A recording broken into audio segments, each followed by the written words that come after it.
Mohammed, Ehab's dad, she wasn't going to allow Mohammed to be by himself on Thanksgiving. So we had Mohammed over to the house. So I picked up Mohammed Thanksgiving morning.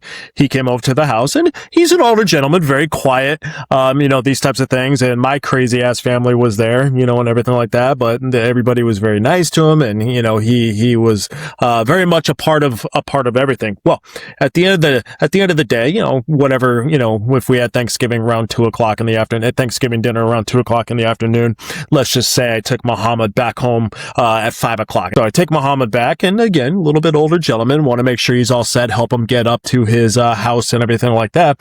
So I walk him to his door, and I said, "All right, Mohammed, thanks for coming over. It was great having you. Let me know if you need anything." And he looks at me with the most, like I'd lost my mind. He said, "Oh no, you're coming in."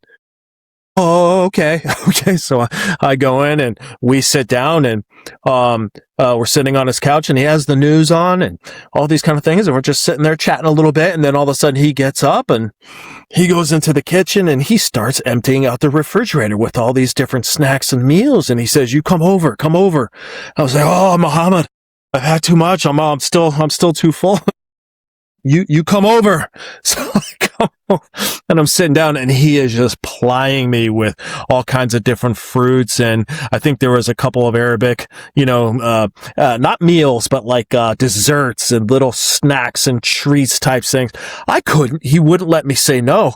I actually thought I pulled a hamstring while I was eating all this food. He would not let me stop eating. It was so funny, but I was definitely in pain, when he went home. But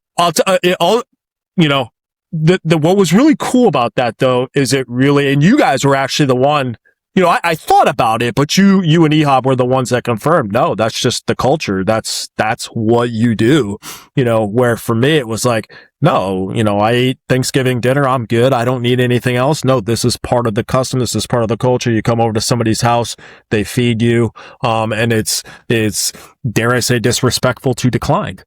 So it was definitely an interesting, learning experience for me, and miss that guy. He was a good one. Yeah, I do miss him. May he rest in peace. But it is fascinating how you just embrace that, respected that, because out of respect.